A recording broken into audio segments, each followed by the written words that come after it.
Referee হবে আমার দলের চেয়ারম্যান, আমার দলের সেনাপতি নওশাদ সিদ্দিকীর হাতে লাল কার্ড থাকবে। আমার কর্মীরা খালি পায়ে খেলবে, পিটিকে ভাঙড়ে খেলবেন। আমার অভিষেক বন্দ্যোপাধ্যায় আপনি শুনতে পাচ্ছেন?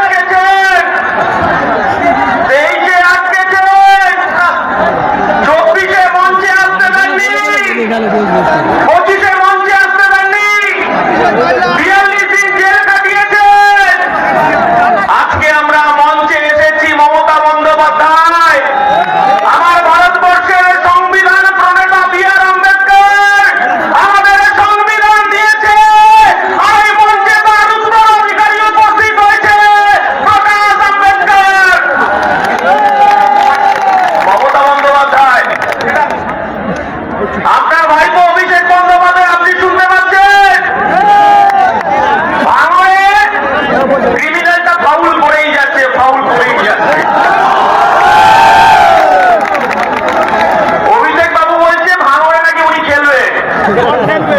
আজকে এই 21-এর মঞ্চ থেকে আমরা আহ্বান করছি, ভাইপো আপনার পিসিকে ভাঙড়ে খেলবেন। আমার আর ভাঙড়ে আমার কর্মীরা খালি পায়ে খেলবে। 21-এ আপনি ভাঙা পায়ে খেলেছিলেন, আর আমার এই বাংলার 2026-এর রেফারি হবে আমার দলের চেয়ারম্যান, আমার দলের সেনাপতি নওশাদ সিদ্দিকীর হাতে লাল কার্ড থাকবে। যত ফাউল হবে নওশাদ সিদ্দিকী লাল কার্ড দিয়ে মাঠের বাইরে বার করে দেবে। 21-এর আওয়াজ যদি শুনতে পারে মমতা বন্দ্যোপাধ্যায়, আপনি হিজাব পরে, বোরকা পরে, ইনশাআল্লাহ সুবহানাল্লাহ করে এই বাংলার সংখ্যালঘু আদিবাসী দলিতের অধিকার আপনি চুরি করেছেন। এই বাংলার সংখ্যালঘু মানুষ, সংখ্যালঘু মা, তারা মমতা বন্দ্যোপাধ্যায় 2026-এ তারাও খালি পায়ে খেলবে। তারা আহ্বান করছে, আমার মাটি আমার মা, কবরস্থানের দখল ছাড়ব না। আমার মাটি আমার মা, মসজিদের অধিকার ছাড়ব না। আমার মাটি আমার মা, ঈদগাহ দখল ছাড়ব না। আর শুভেন্দু বাবু, আপনি তো তৃণমূল মার্কা বিজেপি, আপনি তো তৃণমূলের এজেন্ট। এই বাংলার মানুষ দেখেছে আপনাকে, আপনাকে কৈফিয়ত দিতে হবে। আরে বাবা, হিন্দু হিন্দু ভাই ভাই, এসব স্লোগান বাংলার মাটিতে চলবে না। এ বাংলার মাটি দুর্জয় ঘাঁটি, এ বাংলার মাটি রবীন্দ্রনাথের মাটি, এ বাংলার মাটি নেতাজির মাটি, এ বাংলার মাটি আবু বকর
সরিয়েছিলেন মমতা বন্দ্যোপাধ্যায়। এই বাংলার মানুষ রেজওয়ানুর রহমানকে ভুলে যায়নি। তৎকালীন মুখ্যমন্ত্রী ছিলেন বুদ্ধদেব ভট্টাচার্য। মাননীয় মুখ্যমন্ত্রী তখন কলকাতার রাজপথে আপনি বুকে প্ল্যাকার্ডে ঝুলিয়ে একদিকে রিজওয়ানুর মা, একদিকে রিজওয়ানুর দাদাকে, আর যারা বিদ্যজন তাদেরকে মোমবাতি নিয়ে মিছিল করেছিলেন। আপনি ইনসাফ দেবেন বলেছিলেন। বাংলার মায়েরা কাঁদছে, আপনি লক্ষ্মী ভান্ডার দিয়ে কিনতে পারবেন না। এই বাংলার তিলোত্তমার বিচার চাইছে মমতা ব্যানার্জি। এই বাংলার বিচার চাইছে তামান্নার বিচার চাইছে। এই বাংলা বিচার চাইছে, হাতখালির বিচার চাইছে মমতা বন্দ্যোপাধ্যায়। আজকে সংবিধান প্রণেতারা বংশধরেই মঞ্চে আছে। আমরা সংবিধান হাতে করে বলতে চাইছি, এই দেশের প্রধানমন্ত্রীর কাজ কি মন্দির মসজিদ তৈরি করা? এই বাংলার মুখ্যমন্ত্রীর কাজ কি মন্দির মসজিদ তৈরি করা? মাননীয় মুখ্যমন্ত্রী, আপনি শুভেন্দু অধিকারীকে দিয়ে আপনি বলতে চাইছেন ধর্ম ধর্ম খেলা করতে চাইছেন। 1992 সালে ফিরে যান। এই বাংলার মুখ্যমন্ত্রী ছিল জ্যোতি বসু। যখন 1992 সালে আমার ভারতবর্ষের স্থাপত্য, ভারতবর্ষের ধর্মনিরপেক্ষতা, এই শুভেন্দু অধিকারী দল বিজেপি আরএসএস যখন বাবরি মসজিদ ধ্বংস হলো, তখন এই রাজ্যের মুখ্যমন্ত্রী জ্যোতি বসু বলেছিলেন, আমি আমার পুলিশ প্রশাসনকে বলে দিয়েছি এই বাংলায় দাঙ্গাবাজরা কখনো সিপিএম হতে পারে না, এই বাংলায় দাঙ্গাবাজরা কংগ্রেস হতে পারে না। আমি আমার প্রশাসনকে বলে দিয়েছি মাথা লক্ষ্য করে গুলি করতে। আমরা বলতে চাইছি এই বাংলাকে ভাগ করা যাবে না। মমতা বন্দ্যোপাধ্যায়, আপনি ভেবেছেন এই এফআইআর এর মধ্য দিয়ে আমার এই বাংলার সংখ্যালঘু মুসলমানে তাদের অধিকার, কবরস্থান, তাদের ঈদগাহ, তাদের মসজিদ, তাদের মাদ্রাসা আপনি 5 দিনের নোটিশে আপনি দখল দিতে চেয়েছিলেন বিজেপিকে। আমার দলের চেয়ারম্যান নওশাদ সিদ্দিকী, আমরা ওয়াকফ বোর্ডে ছুটে গেছি। সেদিনকে আমরা ওয়াকফ বোর্ডকে বলে এসেছি এই বাংলার অধিকার, এই বাংলার অধিকারকে কেড়ে নেওয়া যাবে না। তাই মুসলমান সমাজ তারা বুক দিয়ে লড়াই করছে। আপনি বলছেন এখানে মিছিল করা যাবে না, মিটিং করা যাবে না, দিল্লিতে গিয়ে মিটিং করতে হবে মমতা বন্দ্যোপাধ্যায়। আর আপনি এসআইআর নিয়ে যে কথাটা বলতে চাইছেন, আপনি বলেছিলেন আপনার লাশের উপর দিয়ে এসআইআর হবে, বলেছিলেন তো? বলেছিল না? আপনি কি করলেন? ভাইপোকে বাঁচানোর জন্য 90,000 কর্মচারী আপনি নিয়োগ করলেন। 90,000 কর্মচারী কার? মমতা বন্দ্যোপাধ্যায়। বিডিও অফিসে দখলদারি কার? মমতা বন্দ্যোপাধ্যায়। বিডিও গুলো কার অধীনে কাজ করছে? মমতা বন্দ্যোপাধ্যায়ের অধীনে কাজ করছে। আর আপনি এখানে হিন্দু মুসলমান ভাগ করতে চাইছেন। একদিন কিছুদিন আগে দেখলাম মমতা বন্দ্যোপাধ্যায় আপনি বলতে চাইছেন মুসলমানদের নাকি জব্দ করার চেষ্টা করছে। আমার নওশাদ সিদ্দিকী বলে দিয়েছে এ লড়াই আমাদের বাঁচার লড়াই, এ লড়াই আমাদের জিততে হবে। আমরা বলতে চাইছি কবরস্থানে আমার বাবা যেটা কাকারা 300-400 বছর ধরে শুয়ে আছে, আপনি এসআইআর এর নোটিশ সাজাতে চাইছেন। আমার মুসলমান ভাইরা মায়েরা ভয় পায় না, তারা বুক চিতিয়ে লড়াই করছে। আপনি এনআরসি ভয় দেখাতে চেয়েছিলেন, আপনি সিসি রেখে ভয় দেখাতে চেয়েছিলেন। আর আপনি বলেছিলেন বিজেপিকে লুটতে হবে, তৃণমূলকে দুহাত ভরে বাংলার সংখ্যালঘু মানুষ, আদিবাসী মানুষ আপনাকে ভোট দিয়েছিল। মমতা বন্দ্যোপাধ্যায়, আপনারা বলা শুনে রাখুন, আমরা বলিনি, আমরা বলিনি বিজেপি রাজ্য সভাপতি কি ভট্টাচার্য উনি বলেছেন। কি ভট্টাচার্য? আমরা বলিনি। উনি কি বলেছেন? উনি বলেছেন 1998 সালে তৃণমূলের জন্মলগ্নে যেখানে জন্ম হয়েছিল লেবার রুমে, সেদিন যদি অটল বিহারী বাজপেয়ী, লালকৃষ্ণ আডবাণী, জর্জ ফার্নান্ডেজ, রাজনাথ সিং যদি উপস্থিত না থাকতো এই তৃণমূলের দলটার জন্ম হতো না। আর আমরা বলতে চাইছি 1998 সালের পর থেকে আপনি বিজেপির সঙ্গে সংসার করেছেন। আপনি কখনো রেলমন্ত্রী, আপনি কখনো কয়লা মন্ত্রী। আমরা দেখেছি মমতা বন্দ্যোপাধ্যায়, আপনি বলতে চাইছেন বিজেপি এতদিন পরে আপনার ঘুম ভাঙলো, আপনি এই বাংলাকে ভাগ করতে চাইছেন, এই বাংলার অধিকারকে আপনি বিজেপি হাতে তুলে দিতে চাইছেন। আমরা মাঝখানে চলে এসেছি, এটা আপনার গায়ে জ্বালা বেঁধেছে।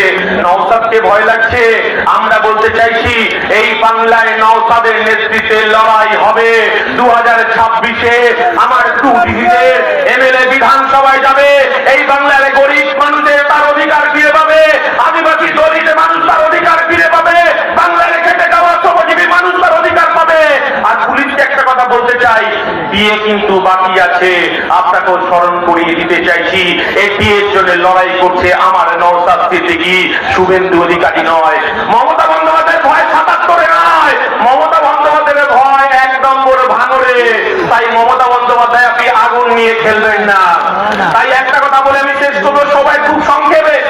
আমরা বলতে চাইছি, মমতা বন্দ্যোপাধ্যায় আমার বাংলার মুসলমানের করের টাকায়, আমার বাংলার আদিবাসীর করের টাকায়, আমার বাংলার হিন্দু ভাইয়ের করের টাকায় এই বাংলার মানুষ তো দেখেছিল দীঘাতে একটা কারখানার আপনি ফিতে কাটবেন। এই বাংলার মানুষ তো দেখতে চেয়েছিল রাজারহাট উপনগরী, স্বপ্ননগরী, সেখানে একটা উইপ্রো হবে, সেখানে একটা আপনার ওয়েবেলের কম্পিউটারে হাব হবে, কারখানা হবে।